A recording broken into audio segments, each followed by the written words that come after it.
Professionally আমাকে অনেক দূর যেতে হবে, এটার সাথে আপনার জান্নাত জাহান্নামের ফয়সালা নির্ভর করে না। চূড়ান্ত সফলতা এটার সাথে নির্ভর করে না। আল্লাহ বলছেন কদ আফলাহা মান যাক্কাহা, সফলতা নির্ভর করে কে তাকে কতটুকু পবিত্র পরিশুদ্ধ করতে পেরেছে। এই পবিত্র পরিশুদ্ধতার জায়গায় যদি সে সুপার না হয়ে সুইপার হয়, কোনো অসুবিধা। ইন্না আকরাকুম ইনদাল্লাহি আতকাকুম। গোটা বাংলাদেশটাকে তার পৈতৃক সম্পত্তি মনে করেছিল, এখন গোটা পৃথিবীর 1 ইঞ্চি জমিন তার জন্য নিরাপদ নাই। এটা দেখার পরও যদি আপনি বিশ্বাস না করেন যে আল্লাহ তাআলার কাছে সম্মানিত দুনিয়াতেই সে যদি সুপার হয় কিছু যায় আসে না, কিন্তু সে যদি সুইপার হয়, ও যদি মধ্যে আল্লাহর ভয় থাকে, ওর মধ্যে যদি আল্লাহর সম্পৃক্ততা থাকে, আল্লাহ তাআলা ওরই মর্যাদাবান করবেন। আল্লাহ যদি আপনাকে বলে যান গোটা পৃথিবীর মানুষ আপনাকে মনে রাখলে কিছুই যায় আসলে, গোটা পৃথিবী আপনাকে ভুলে গেছে, আল্লাহ যদি আপনাকে মনে রাখে কিছুই যায়, এই কথাটা কেন আমি ধারণ করতে পারছি না। আসসালামু আলাইকুম রহমতুল্লাহি ওয়া বারাকাতুহু। সম্মানিত ভাইয়েরা, আমরা আমাদের এই প্রিয় কাফেলা বাংলাদেশ জামাত ইসলামীতে সম্পৃক্ত হওয়ার তৌফিক আল্লাহ তাআলা দিয়েছেন, এটা নিতান্তই তার একান্ত মেহেরবানি। আমাদের এই সমাজ, আমাদের এই রাষ্ট্র, আমাদের এই পৃথিবীতে বহু মানুষ আছে যারা মানুষ হিসেবে জন্মগ্রহণ করেছে, কিন্তু আল্লাহ তাআলা তাদেরকে পশুর চেয়েও খারাপ অবস্থায় রেখেছেন। এটা কোরআনই আল্লাহ উল্লেখ করেছেন, উলাইকা কাল আনাম বাল হুম আদাল। তারা কারা? তারা ইসলাম জানে, বোঝে, সবই আছে, কিন্তু কোরআনের আলোকে তারা জীবন পরিচালনা করতে ব্যর্থ। আল্লাহ তাআলা তাদেরকেই বলেছেন যে তারা কোরআন শোনে, কোরআন জানে, কোরআন বুঝে, ইসলামের মৌলিক মেসেজ তাদের কাছে আছে, কিন্তু সেটার আলোকে নিজেদেরকে পরিচালনা করতে ব্যর্থ। উলাইকা কাল আনাম, এরা শুধু যে মানুষ না তা না, আল্লাহ বলেছেন এরা চতুষ্পদ জন্তু। শুধু চতুষ্পদ জন্তু বলে শেষ করলে তো হতো, বালহুম আদাল, বরং তার চেয়েও নিকৃষ্ট। আপনি দেখবেন ইসলাম মানবতা যার মধ্যে নেই, তারাই কেবলমাত্র এই পশুর চেয়ে নিকৃষ্ট যে হতে পারে। কোরআনের এই কথা যখন প্রথম কেউ শুনবে, এই দুনিয়ার চিত্র যদি তার সামনে না থাকে, তাহলে তার কাছে মনে হবে এটা বাস্তবসম্মত নয়, এটা হতে পারে না। কিন্তু আমাদের কাছে এটার প্রমাণ আছে। আমরা দেখি অনেক সময় যে একটা কুকুর মারা গেছে, আর একটা কুকুর এসে সহানুভূতি জানায়। একটা কাক মারা গেলে অসংখ্য কাক এসে তাকে উদ্ধার করার জন্য চেষ্টা করে। একটা বানরকে আঘাত করলে দেখবেন অসংখ্য বানর এসে তাকে বাঁচাবার জন্য চেষ্টা করে। পিঁপড়া আমাদের অনেক বড় শিক্ষা কোরআনে দিয়েছে। ঝড় ঝঞ্ঝা তৈরি হলে তারা জাতীয় ঐক্য বিনির্মাণ করে, কিন্তু মানুষ জাতীয় ঐক্য তৈরি করতে পারে না। আমি খুব অবাক হই যে পিঁপড়ার মতো এত ছোট্ট একটা প্রাণীর মধ্যে জাতীয় ঐক্য তৈরি করে পরিস্থিতি উত্তরণে তাদের ভূমিকা পালনের মেধা আল্লাহ তাদের দিয়েছে। আর আমাদের এই সমাজে পিঁপড়ার চেয়েও ক্ষুদ্র সংকীর্ণ জাতি আছে, যারা সবাইকে নিয়ে আমরা এখনো চলার সিদ্ধান্ত নিতে পারি নাই। অত্যন্ত দুর্ভাগ্যজনক। আমি মনে করি এরা পিঁপড়ার চেয়ে সংকীর্ণ জাতি। দেখতে শুনতে আমরা একটু মোটা তাজা হলেও, দেখতে শুনতে আমরা একটু সুন্দর সুঠাম দেহের অধিকারী হলেও, আমরা আসলে পিঁপড়ার চেয়েও নিকৃষ্ট। পিঁপড়া তো নিকৃষ্ট না, পিঁপড়াকে আল্লাহ তাআলা একটা সূরাই দিয়েছেন, তাদের একটা শিক্ষাই দিয়েছেন, তাদের জন্য একটা উদাহরণই পেশ করেছেন। আমরা লক্ষ্য করলেও দেখি যে যখন বন্যা হয়, যখন ক্রাইসিস হয়, আবহাওয়া যখন খারাপ হয়, উত্তাল তরঙ্গমালা তৈরি হয়, পিঁপড়াগুলো আর এক জায়গায় আলাদা বিচ্ছিন্ন থাকে না। ওরা কি করে? আজকে বাংলাদেশের বিরুদ্ধে এরকম উত্তাল তরঙ্গমালা ষড়যন্ত্র আছে না নাই? তারা আমাদের পতাকা পোড়াচ্ছে, তারা আমাদের হাইকমিশন ভাঙচুর করছে, তারা আমাদের ফেলানি লাশ আগে হত্যা করে ঝুলিয়ে রাখত। এখন মানুষ বলতে শুরু করেছে এটা শেখ হাসিনার বাংলাদেশ নয়, এটা 18 কোটি জনগণের বাংলাদেশ।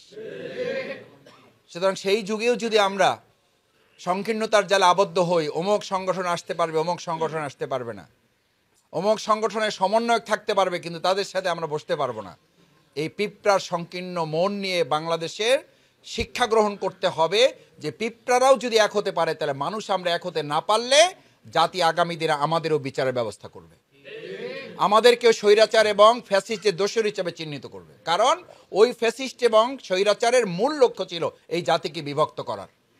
আজও দেশপ্রেমিক জাতিকে যদি কেউ বিভক্তের জালে আমাদেরকে আবদ্ধ করে, আলাদা আলাদা করে আমরা নিজেদেরকে চিহ্নিত করি, তাহলে আমাদেরকেও দোসরের, আমাদেরকেও ফ্যাসিস্টদের, আমাদেরকেও স্বৈরাচারের খুনির ফ্যাসিস্টদের দোসর হিসাবে চিহ্নিত করে আমাদেরকেও হয়তো আবার নতুন আর এক জুলাই আগস্টের আবু সাইদ মীর মুগ্ধদের মতো কেউ কেউ তৈরি হয়ে আমাদেরকে মোকাবেলার জন্য প্রস্তুতি নেবে। আবু সাইদ মীর মুগ্ধরা কোনো একজন ব্যক্তি না, এর এক একটা যুগের, এক একটা কালের এক একটা প্রতীক। জুলাই আগস্ট কোনো একটা মাসের নাম না, কারণ ওই মাস এখনো কি হয় নাই। এখনো দেখবেন বিভিন্ন দেয়ালে লেখা আছে জুলাইয়ের এত তারিখ, 36 তো ওই সময় শেষ করছি, এখনো কেউ কেউ বলে এততম জুলাই চলতেছে, তার মানে জুলাই আগস্ট এটা কোনো মাস না, এটা দিন না, এটা শেষ হয়নি, এটা শেষ হচ্ছে না এবং শেষ হবেও না। যত ফ্যাসিস্ট আসবে, যত স্বৈরাচার আসবে, তত জুলাই এবং আগস্ট এসে তাদেরকে মোকাবেলা করবে। সেজন্য আল্লাহ সুবহানাহু ওয়া তাআলা আমাদেরকে যে এই মানবিকতা, আমাদের যে ইসলাম বুঝার বৃহৎ অঙ্গনে আমাদের ইসলামের এই চিন্তা দৃষ্টিভঙ্গি বুঝার তৌফিক আল্লাহ তাআলা দিয়েছেন, এটা তার একান্ত মেহেরবানি। তিনি দয়া করেছেন আমার উপরে, আপনার উপরে। আল্লাহ যখন ইউফাক্কিহু ফিদ্দীন, আল্লাহ যাকে ভালোবাসেন, যাকে পছন্দ করেন, তাকে একটা ফ্ল্যাট দেন, ব্যাপারটা তা না।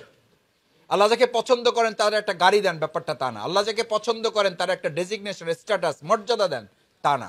আল্লাহ যাকে ভালোবাসেন, পছন্দ করেন, তাকে দ্বীনের সহি বুঝ দান করেন। সুবহানাল্লাহ, আলহামদুলিল্লাহ। আজকে আল্লাহ তাআলা আমাদেরকে এখানে বাছাই করেছেন। আপনারা টার্গেটকৃত ভাইদেরকে এখানে নিয়ে আসা হয়েছে। আমাদের এই বিভাগে আরো হাজারো লোক আছে, হাজারো আইনজীবী আছে, হাজারো ডাক্তার আছে, হাজারো ব্যাংকার আছে, হাজারো ট্যাক্সেস বারের লোক আছে, হাজারো শ্রমিক কল্যাণের নেতাকর্মী আছে। তাদের মধ্য থেকে আপনাদেরকে আজকের এই পবিত্র জমামারে বাছাই করে, টার্গেট করে অগ্রসর হয়েছেন যারা। কোরআনে এটা ভাষা উল্লেখ করা আছে, এই ভাষা আমাদের তৈরি করা না, এটা আল্লাহ সুবহানাহু ওয়া তাআলার ভাষা। হুয়াজে তাবাকুম, অতঃপর আমি তাদেরকে কি করেছি? বাছাই করেছি, নির্বাচিত করেছি।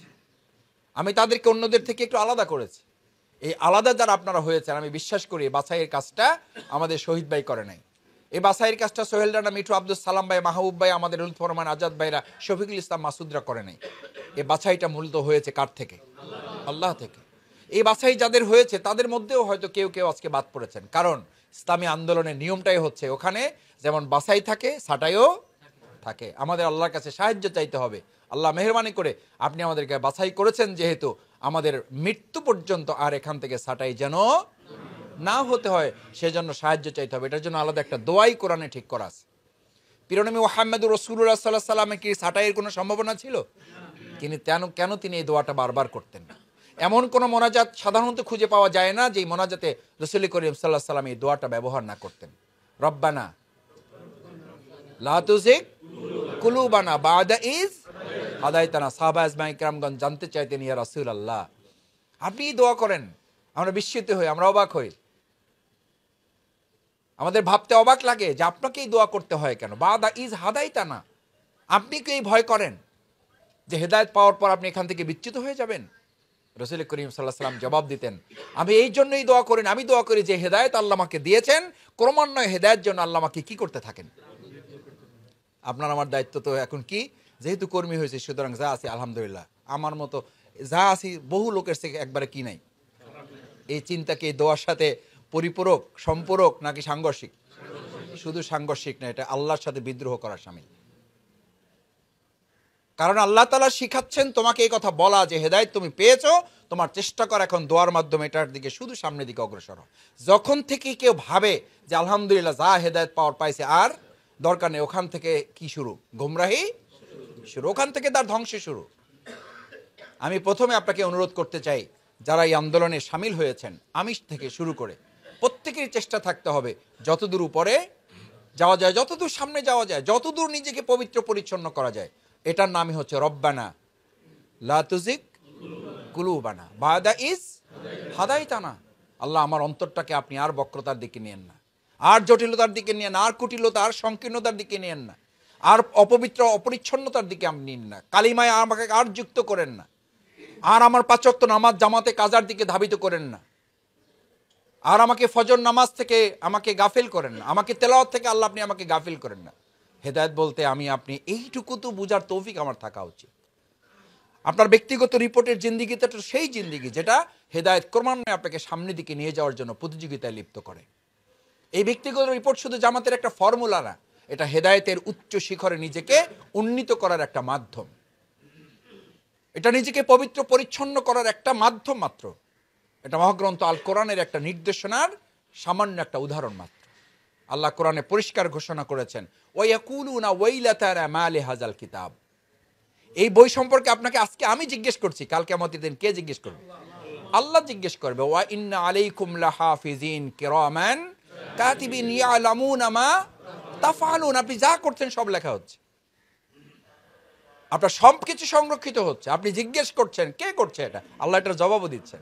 ওয়া ইন্না আলাইকুম লাহাফিজিন, তোমাদের জন্য সংরক্ষককারী আছে। এখন আমার মধ্যে ভয় তৈরি হয়, ভাই প্রোগ্রামে আসলে আপনারা রিপোর্ট নিয়ে দরাদরি করেন, এই কারণে ভয় আর আসি না। যা আসি আলহামদুলিল্লাহ, আল্লাহ তাআলার কাছে কান্নাকাটি করে তওবা করে শেষ হয়ে যাবে। তো তওবার কথাও তো এখানে বলা আছে। আপনি যে তওবা করবেন, ইস্তেগফার করবেন, নিজেকে ইসলাহ করবেন, নিজেকে আত্মসমালোচনা মানে করে যে নিজেকে ঠিকঠাক করবেন, সেই কথাটাও তো এখানে বলা আছে, না নাই? আছে। এটার নাম কি? আত্মসমালোচনা। এখন আমাদের করার কথা আত্মসমালোচনা, আমরা করি কি সমালোচনা? সমালোচনা। আমাদের করার কথা রিপোর্টে উল্লেখ করে আপনাকে বারবার প্রতিদিন স্মরণ করানো হচ্ছে, আপনি আত্মসমালোচনা করুন। এখন আমি করি শহীদ ভাইয়ের সমালোচনা। করার কথা শফিকুল ইসলাম মাসুদের নিজের সমালোচনা, আমি করি লুৎফুর রহমান আজাদ ভাইয়ের সমালোচনা। করার কথা নিজের সমালোচনা, আমি করি আরেকজন ব্যক্তির সমালোচনা করে আমার সময়টা নষ্ট করে ফেলছি। আমার নিজের দিকে তাকাবারই আমি সময় পাচ্ছি না। এটা শয়তানের সবচেয়ে বড় অস্ত্র।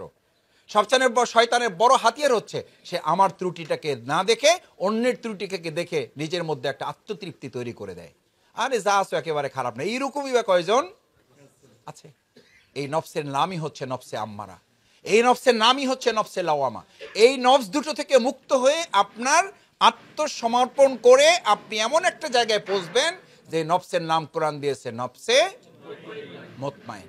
আপনার রোকন হওয়ার দরকার নেই, আপনি নফসে মুতমাইনে উন্নীত হবেন।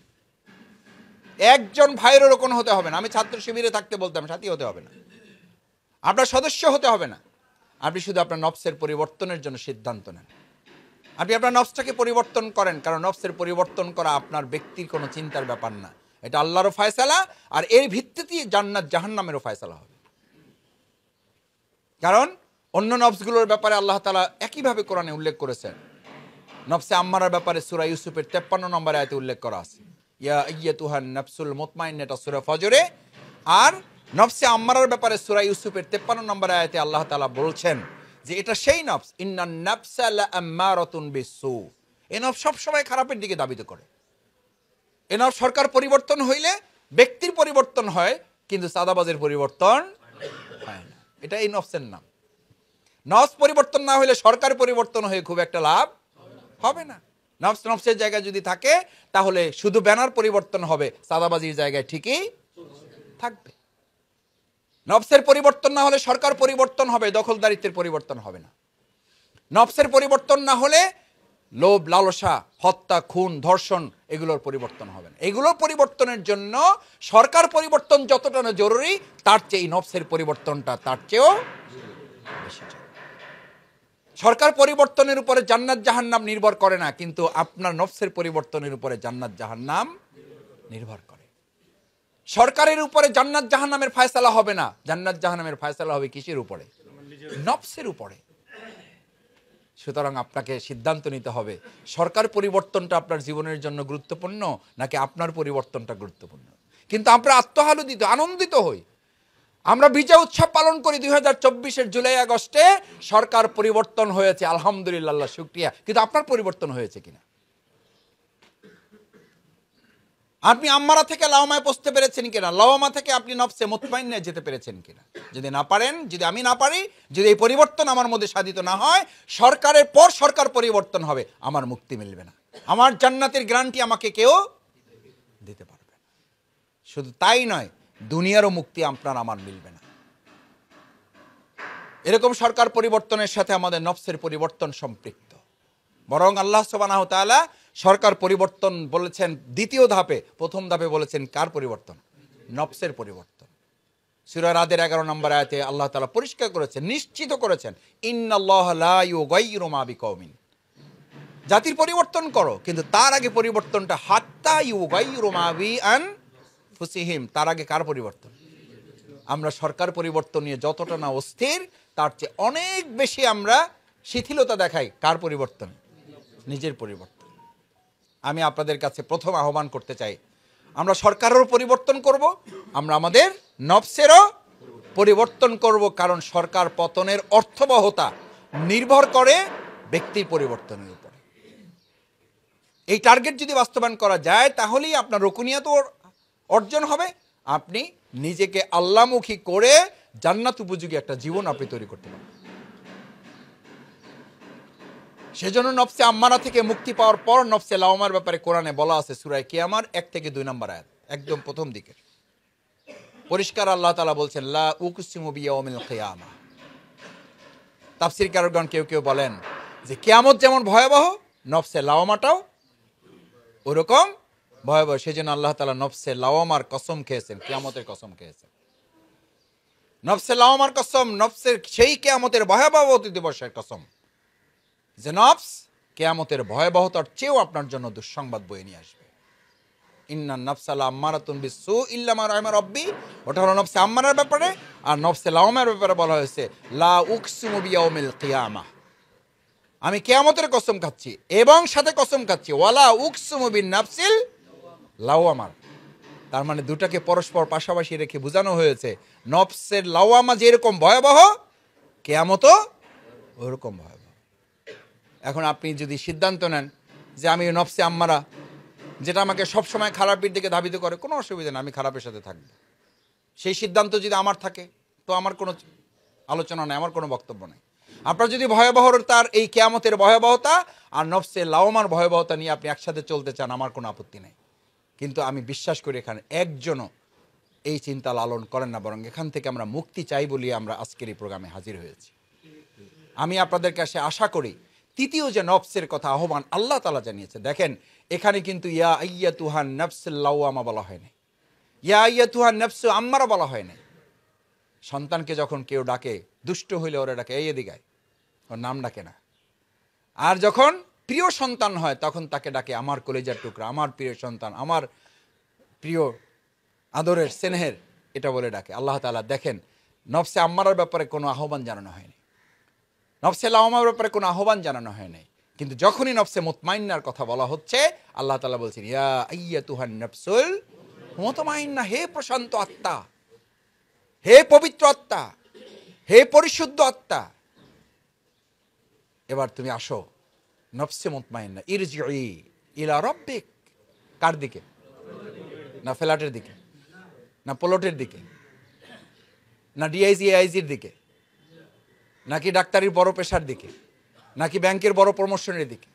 আমি মাঝে মধ্যে অফিসে দু একজন ভাইকে জিজ্ঞেস করি যে ভাই এত চিন্তা, এত মানে ভাবনা আপনার মধ্যে আছে, এত টার্গেট আপনার মধ্যে আছে, কিন্তু এই টার্গেটের সাথে নিজের টার্গেটটাও একটু রাখেন। এই যে সুন্দর পরিবেশ আল্লাহ তাআলা দিয়েছেন, এই সুন্দর পরিবেশে আমার প্রফেশনালি আমাকে অনেক দূর যেতে হবে, এটার সাথে আপনার জান্নাত জাহান্নামের ফয়সালা নির্ভর করে না, চূড়ান্ত সফলতা এটার সাথে নির্ভর করে না।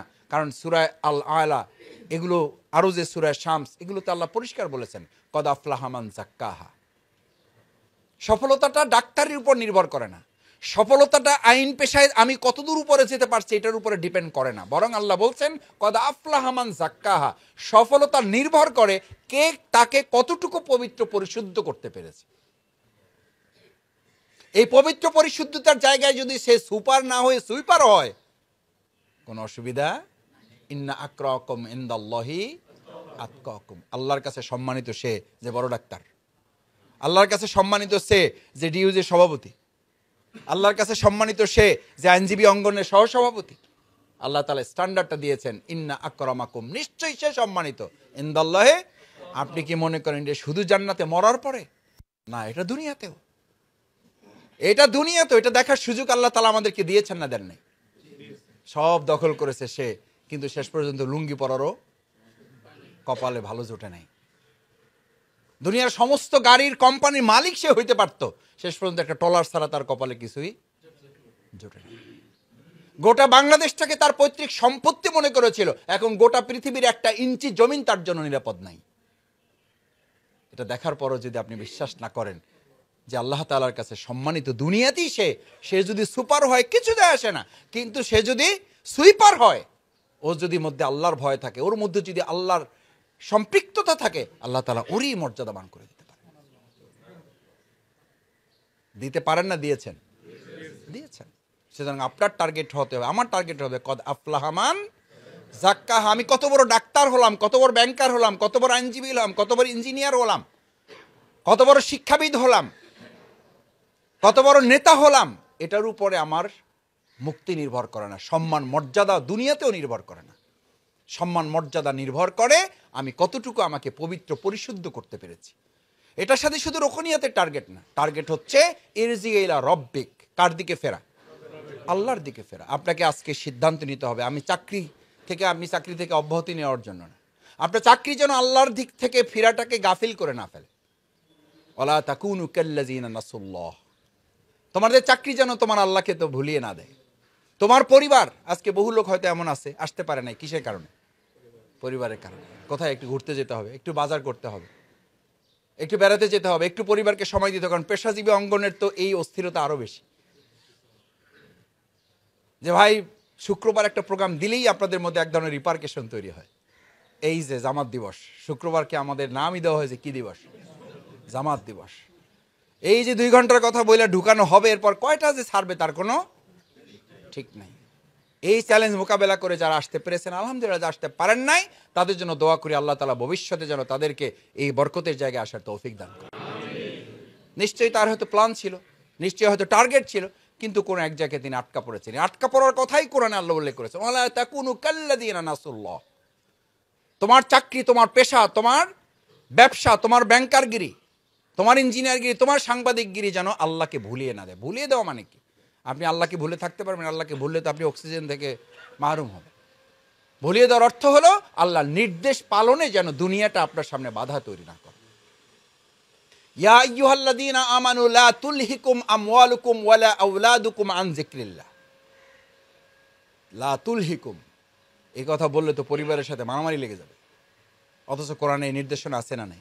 ইয়া আইয়ুহাল্লাযীনা আমানু লা তুলহিকুম আমওয়ালুকুম, তোমাদের সম্পদ, তোমাদের চাকরি, তোমাদের ব্যবসা, এই কিন্তু সব সম্পদ। এই সম্পদ যেন লা তুলহিকুম, তোমাদেরকে ধ্বংসের দিকে না নিয়ে যায়। ভাইয়েরা, আমার ভাইয়েরা, পেশাজীবী অঙ্গন বলতে আমরা বুঝি যে শুধু পেশাজীবী আমরাই। আমি যে এখন থানার একটা কর্মী সম্মেলন করে আসছি, ওটা কি সব বেকারদের সম্মেলন? ওখানে কি সব বেকাররা ছিল? তারাও নিশ্চয়ই কোনো না কোনো একটা পেশা আছে। পেশাজীবী নাম দেওয়া হয়েছে কেন? এখানে বিভাগ রিলেটেড কিছু ভাইদেরকে আমরা আলাদা করে তাদেরকে স্পেসিফাই করেছি, এইটুকু পার্থক্য। বরং আমাদের সমাজে কথিত আছে, যার কোনো পেশা নাই তার কাজের কোনো শেষ নাই, যার স্পেসিফিক দায়িত্ব নাই সব দায়িত্ব তার উপরে। এটা আমাদের পরিবারেও আছে, বিভিন্ন সময় আমরা এটা খেয়ালও করি, যেহেতু তার কোনো কাজ নেই এটা হেরে দেন, যেহেতু তার কোনো দায়িত্ব নেই তাহলে এটা তারে দেন। দেখতে দিতে দেখা যায় যে দায়িত্ব আছে যার, তার চেয়ে তার বেশি। তাহলে বেকার বলতে কে আছে এই সমাজে? আপনি কেন স্পেসিফাই হলেন? স্পেসিফাই হয়েছেন এই জন্য দুটা কারণ, এটাও কোরআনে উল্লেখ করা আছে। এটা আপনার প্রতি আল্লাহর মেহেরবানি, এটা আল্লাহর প্রতি, আপনার প্রতি আল্লাহর করুণা, আপনার নেয়ামত। ফাআম্মাল ইনসানু ইযা মাবতালাহু রাব্বুহু ফাআকরামাহু ওয়া না'আমাহু। আল্লাহ তাআলা আপনাকে শুধু নিয়ামতই দেন না, আল্লাহ আপনাকে সম্মান মর্যাদাও দিয়েছেন, আপনাকে একটা স্ট্যাটাস দিয়েছেন, একটা ডেজিগনেশন দিয়েছেন, একটা পরিচিতি দিয়েছেন আপনাকে। এই পরিচিতিটা হয়তো থানার ওই সমস্ত কর্মীদের সমানভাবে নাই। আপনাকে আল্লাহ শুধু নিয়ামতই দেন না, আল্লাহ আপনাকে সম্মানও দিয়েছেন, মর্যাদাও দিয়েছেন। এই পৃথিবীতে মানুষের অনেক টাকা হওয়ার পরে সম্মান মর্যাদা কেনার চেষ্টা করে টাকা দিয়ে, না কেনে না। অনেক টাকা পয়সা হওয়ার পরে এলাকায় খোঁজখবর নেয়, কয় যে ভাই কিছু একটা করতে চাই, তো পরে খোঁজখবর নিয়ে জানা যায় যে সে চেয়ারম্যান হইতে চায়। কি হইতে চায়? মানে টাকা হয়েছে কিন্তু কি পায় না, এখনো সম্মান পায় না। এবার টাকা দিয়ে কি কিনতে চায়? সম্মান কিনতে চায়। আল্লাহ তাআলা আপনাকে, বলা যায় যে আপনাদের টাকা পাওয়ারও আগে দুনিয়াতে আল্লাহ আপনাকে কি দিয়ে দিয়েছেন? যে আল্লাহ আপনাকে নিয়ামত দিয়েছেন, আপনাকে মনে রাখতে হবে দুটো নিয়ামতে আপনার জন্য পরীক্ষা। আপনি ওই থানার কর্মী সম্মেলন অথবা থানার ওই সাধারণ একজন কর্মী, আমার চেয়ে আপনার পরীক্ষাটা বড়। আপনার পরীক্ষাটা আমার চেয়ে অনেক বড় পরিসরে। ফাআম্মাল ইনসানু ইযা মাবতালা, আল্লাহ যখন কাউকে পরীক্ষা করতে চান, এটা আল্লাহর ঘোষণা, আল্লাহ যখন কাউকে পরীক্ষা করতে চান তখনই তাকে সম্মানও দেন, আল্লাহ তাকে নিয়ামতও দেন। ইযা মাবতালাহু রাব্বুহু ফাআকরামাহু ওয়া না'আমাহু। সম্মান এবং নিয়ামতকে আল্লাহ আলাদা করেছেন, কারণ মর্যাদাটা, সম্মানটা সবাইকে সমানভাবে দেন না আল্লাহ। আল্লাহ আপনাকে মর্যাদাবান করেছেন না করেন নাই? এটা সূরা ফাজরের ঘোষণা। ফাআম্মাল ইনসানু ইযা মাবতালা, আমি তাদেরকে পরীক্ষা করব। আকরামা, আমি তাকে সম্মানিত করেছি। অনাম, আমি তাকে নিয়ামত দিয়েছি। ফায়াকুলু রব্বি আকরামান, সে তখন বলে আলহামদুলিল্লাহ আল্লাহ আমাকে দিয়েছেন। যেই একটু বিপদ মুসিবত দুঃখ কষ্ট আসে, যে একটু ঝামেলা আসে, যে একটু চাপ আসে, তখন বলে যে বুঝলাম না আল্লাহ সবার মধ্যে থেকে আমারই টার্গেট করলো কেন? আল্লাহ তো টার্গেট করেছেন, আল্লাহ তো বলেছেন ওয়া আম্মাল ইনসানু ইযা মাবতালাহু ফাকাদার আলাইহি রিজকা, অতঃপর আমি যখন পরীক্ষারই অংশ হিসাবে তার রিজিক থেকে একটু টান দেই, কয়ে যে অবস্থা ভালো না, এনদ দিতে পারবো না। কেন পারবেন না? আরে ভাই পারবেন না যে, আল্লাহ তাআলাই তো বলেছেন আমি ওরে দিয়ে দেখছিলাম যে এনদ দেয় কিনা বাড়াইয়া, আবার এবার না দিয়ে দেখলাম যে ওখান থেকে যতটুকু আছে দিয়ে দেয় কিনা, তাহলে আমি আবার তাকে আগের জায়গায় নিয়ে যাব। আর ওই আমার মতো কপাল পরা বদ্ধসিপটা বলে কি, বলে যে আল্লাহ কেউ রে পাইল না, আমার চাকরিটাই প্রথম চলে গেল। এখন আবার কি শুরু হয়েছে, কয়েকজন সবাই প্রমোশন হয়ে গেল, শুধু আমারটাই হইল না। বুঝলাম না আমার প্রতি আল্লাহ কোন জায়গায় যে নারাজ হয়ে বসে। আস্তাগফিরুল্লাহ। এই কথাই কানে শুনে তারপরে বলছি, এত সুপারিশ হইল, সবাইটা হয়ে গেল, শুধু আমি গুনাহগার। দুইজনের নামই এ নাম দিয়েছে গুনাহগার, হে নিজেই আর নাম দিয়েছে যে আমি গুনাহগার, আমার প্রমোশনটাই শুধু, সবাই সুপারিশ কাজে লাগলো, আমারটাই হলো না। আরে ভাই ওইটা দিয়েই তো আপনাকে আল্লাহ পরীক্ষা করছেন। আল্লাহ দেখতে চান যে আপনি ওই মানুষের উপর নির্ভর করেন নাকি আল্লাহর ফায়সালার উপর আপনি সন্তুষ্ট থাকেন। আল্লাহ দেখতে চান এবার, ওয়া আম্মাল ইনসানু ইযা মাবতালাহু ফাকাদার আলাইহি রিজকা, আমি এবার তার সম্মান, তার মর্যাদা একটু সংকুচিত করে দেখলাম যে সে আমার উপরে সবর করে কিনা, সে মানুষের উপরে, সেই সরকারের উপরে, সে তার দায়িত্বশীল নেতার উপরে বা আস্থা রাখে নাকি আমার উপরে আস্থা রাখে। আল্লাহ দেখতে চাইলেন আর আপনি ওখানে হতাশ হয়ে গেলেন। আপনি আরশে আজিম থেকে, আমি আরশে আজিম থেকে বিচ্ছিন্ন ইবলিসের দলে দলে যোগ দিয়ে দিলাম, ঘোষণা দিয়ে যোগ দিয়ে দিলাম। ইরজি ইলা রাব্বিক, আল্লাহ তাআলা বলেন এবার আমার দিকে ফেরো, ভুলে যেও না, আলা তাকুনু কাল্লাযিনা নাসুল্লাহ। হ্যাঁ ঠিক আছে, ভুলতে পারো, অসুবিধা নেই, বলো। আমি অনেক সময় বলে থাকি ভাই, ইসলামের দৃষ্টিতে আমাদের সব সময় ওয়াজ চলে মরার পরে কি হবে, আর আমি বলি মরার আগে কি হবে, এটা একটু সতর্ক থাকেন। কারণ আমরা তো সবাই নগদে পার্টি। কি পার্টি? নগদে পার্টি। নগদ যা পাও হাত পেতে নাও, বাকির খাতায় শূন্য থাকতো। আল্লাহ নগদে ধরাই দিয়েছেন আপনি, আল্লাহ আপনাকে নগদে ধরিয়েছেন। ওয়ালা তাকুনু কাল্লাযিনা নাসুল্লাহ ফাআনসাহুম আনফুসাহুম, তুমি আল্লাহকে ভুলবা, আল্লাহ তোমাকে ভুলিয়ে দিবেন। তাফসীরে দুইটা কথা বলা হয়, আল্লাহ তোমাকে ভুলে যাবেন। আল্লাহ যদি আপনাকে ভুলে যান, গোটা পৃথিবীর মানুষ আপনাকে মনে রাখলে কিছুই যায় আসলে, গোটা পৃথিবী আপনাকে ভুলে গেছে, আল্লাহ যদি আপনাকে মনে রাখে কিছুই যায়। এই কথাটা কেন আমি ধারণ করতে পারছি না? তাহলে আমার প্রদর্শনের মনোভাব থাকবে কেন? তাহলে আমার ক্যামেরার সামনে ছবি আসতে হবে কেন? তাহলে আমি শফিকুল ইসলাম মাসুদকে কতজন ভালো বললো না, তাতে আমার কি যায় আসে? আমি সম্মানিত হলাম দুনিয়ার দৃষ্টিতে, কি যায় আসে আমার? আমার প্রমোশন হলো না, কি যায় আসে তাতে আমার? আমি ধরে নেব এর মধ্যে আমার কল্যাণ, আমি ধরে নেব এটাতেই আল্লাহ সন্তুষ্ট আমার প্রতি, ব্যাস। রাদিয়াতাম মারদিয়া, আমি আল্লাহ আমার প্রতি এতে সন্তুষ্ট, আমিও তার প্রতি সন্তুষ্ট। এটার নাম হলো আত্মতৃপ্তি। আত্মতৃপ্তি ফ্ল্যাটের উপর নির্ভর করে না, আত্মতৃপ্তি প্লটের উপর নির্ভর করে না, আত্মতৃপ্তি ডেজিগনেশন স্ট্যাটাসের উপর নির্ভর করে না।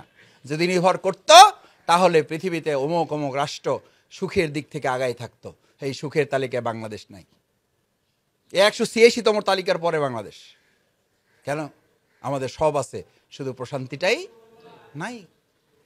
বরং এই সুখ এখন কেড়ে নিয়েছে সুইজারল্যান্ড, এই সুখ এখন কেড়ে নিয়েছে ফিনল্যান্ড। কারণ ওদের মধ্যে ইসলাম নাই, ইসলামের সমস্ত দিকগুলো তারা কি করে?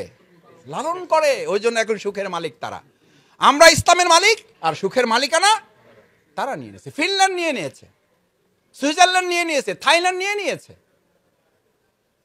কেন নিয়েছে? ওরা ইসলামের মৌলিক দিকগুলো, ইসলামের নাম বাদ দিয়ে সবটাই কি করে?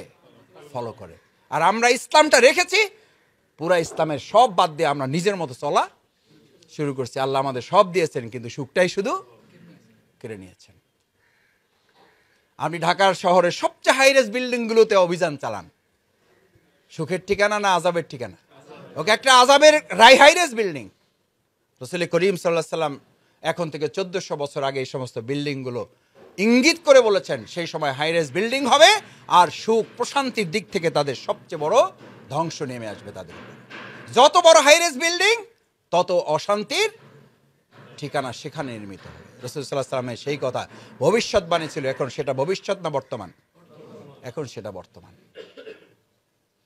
রাদিয়াতাম মারদিয়া, সন্তুষ্টির মাধ্যমটা দুনিয়ার চাকচিক্য, দুনিয়ার সম্মান, স্ট্যাটাস, মর্যাদা, ডেজিগনেশন, এগুলো নয়।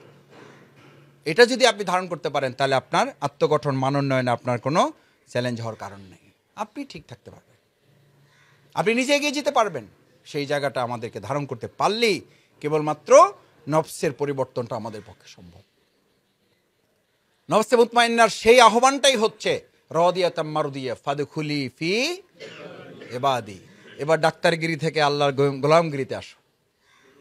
ভাইয়েরা, আপনাদেরকে রোকন করার অর্থ হলো ওই জায়গাটুকু তিনি আসা। এবার নফসে মুতমাইন্নার বৈশিষ্ট্য আল্লাহ বলছেন, তার বৈশিষ্ট্যটা কি? ফাদখুলি ফি ইবাদি।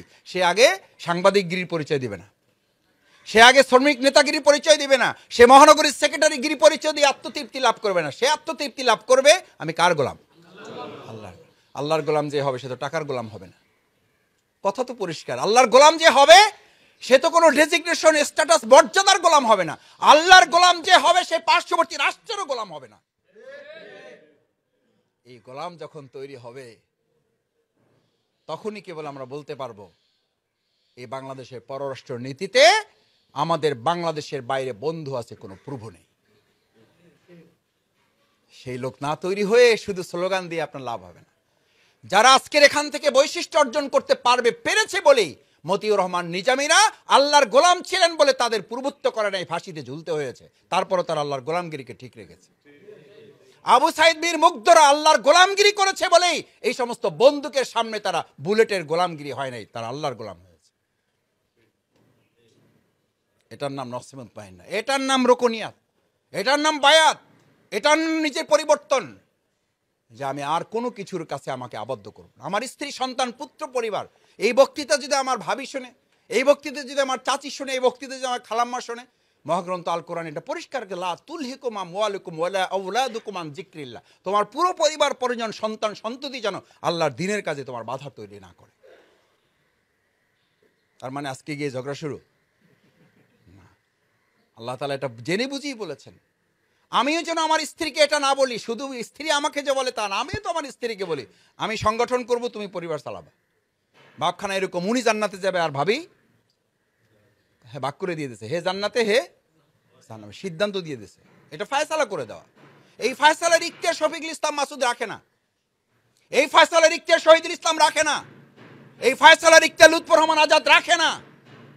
সন্তানকে বলে পড়াশোনা করো, আমি জামাত করি, দেখো না আমি জামাত ইসলামী করি, তুমি পড়াশোনা করে আগে ঠিকঠাক থাকো। ওই পড়াশোনা করে ঠিকঠাক থাকো বলতে গিয়ে ঠিকঠাক থাকতে থাকতে এমন ব্যাঠিক হয়ে যায় যে আর লাইনে নিয়ে আসা সম্ভব হয় না। পরে এসে আমাদের কাছে মেসেজ দেয়, আমরা এখন মেসেজ দিচ্ছি আমার সন্তানটাকে একটু ছাত্র সংস্থা যেন দেখে, আমার সন্তানটাকে শিবির যেন একটু দেখে, আমার সন্তানটাকে জামাত যেন একটু দেখে। ভাইয়েরা, আমি আপনাদের কাছে অনুরোধ করতে চাই, আমাদের এই প্রিয় সংগঠনের সামগ্রিক কার্যক্রম পরিচালনার মূল লক্ষ্যের দিকে আমাদেরকে ধাবিত হওয়ার নামই হচ্ছে ফাদখুলি ফি ইবাদি। আমরা গোলামি করব শুধুমাত্র কার?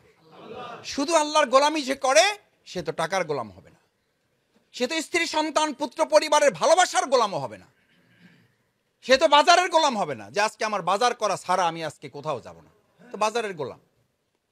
আমি আজকে পুত্র পরিবার নিয়ে বেড়াতে যাব, আমি এর বাইরে কোথাও যাব না, তো পুত্র পরিবারের গোলাম। স্বামী স্ত্রী গোলাম, স্ত্রী স্বামীর গোলাম, স্বামী স্ত্রী সন্তান সন্ততিদের গোলাম।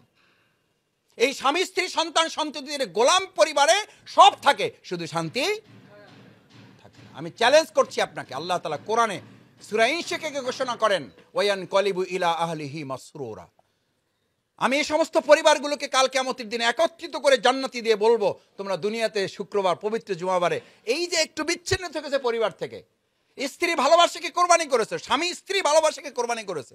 আমি মাঝে মধ্যে বাসায় বলি, তারা বিকালে প্রোগ্রাম রাখে, কাজে সকালে স্বামী সময় দেবে আর বিকালে তারা প্রোগ্রাম করে। তা আমরা তো সকাল থেকে ঘুরে বেড়াই, বাসায় যখন বিকালে একটু ফিরে যাই দিকে সে নেই। তা আমি তখন বলি যে এবার জামাতকে আমি কমপ্লেন করব। আমিই বলি যে এবার কমপ্লেনটা করতে হবে, বলবে এটা কোন পরিবার শুরু করছে? 6 দিনে খবর থাকে না, জুমাবারে আসি ভাগ হয়ে গেছে, শুক্রবার সকালবেলা আমরা করি। সাধারণত আমাদের বলা আছে যে মানে একান্তই না হলে জুমার পরে আমরা একটু ফ্রি থাকার চেষ্টা করি, যাই দেখি অন্য কেউ নাই। কি হয়েছে? মহিলা বিভাগ বিকাল থেকে প্রোগ্রাম দিয়ে রাখছে। আমি তখন কোরআনের আয়াত স্মরণ করি, ওয়ায়ান কলিবু ইলা আহলিহি মাসরুরা। এই যে স্বামী স্ত্রী একটু আলাদা থাকছো, ওই দিন হয়তো প্ল্যান ছিল একটু পারিবারিকভাবে সময় কাটাবা, একটু সন্তান দিনে আদর আহ্লাদ করবা, কিছুই করতে পারো না। আল্লাহ তাআলা আগেই ডিক্লেয়ার করে দিয়েছেন ওয়ায়ান কলিবু ইলা আহলিহি মাসরুরা। আমার বান্দা বান্দিরা, তোরা যে এই দুনিয়াতে একটু ত্যাগ কোরবানি করছো, সকালে তুই করছো, বিকালে তুই করছো, দুইজন মিলে সারাদিন করছো, আমি আল্লাহ তাআলা তোদেরকে এক জায়গায় জান্নাতে রেখে পুরা জিন্দেগীর সমস্ত শূন্যতা আমি জান্নাতে স্থায়ীভাবে পূরণ করে দেব। আল্লাহর ওয়াদা কি সত্য হবে না? ইনশাআল্লাহ। আবার দেখেন, আমি একটা কথা পরিষ্কার বলি ভাইয়েরা, আল্লাহ তাআলা নগদে দেন। এত খালি বাকির খাতার আলোচনা, আমাদের সব আলোচনা চলে কবরের পরে। আল্লাহ দুনিয়ার আলোচনা বেশি করেছেন গোটা কোরআনে, কিন্তু আমাদের কোরআনের সমস্ত মুফাসসিরদের আলোচনা বেশি চলে, সবাই না, বেশি চলে কোথাকার আলোচনা।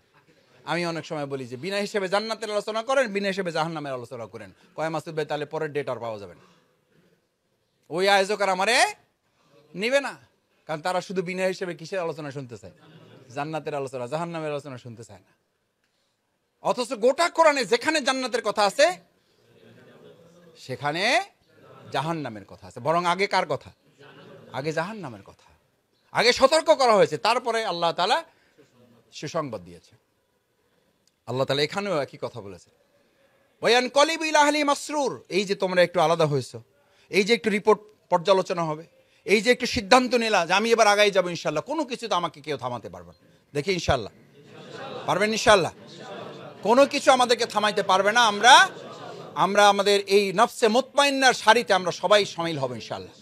রোকন হব না সেইটা পরে, কিন্তু নফসে মুতমাইন্নার সিদ্ধান্তকে আমরা নিতে পারলাম ইনশাল্লাহ। আর এটার মধ্য দিয়েই রোকনিয়াতের ফয়সালা আমাদের আল্লাহ তাআলা করে দেবে। সেই জন্য যে আয়াতটা বলে আমি শেষ করতে চাই, ইন্নাহু কানা ফি আহলিহি মাসরুরা ওয়ায়াদু সুবুরা ওয়ায়াসলা সাইরা।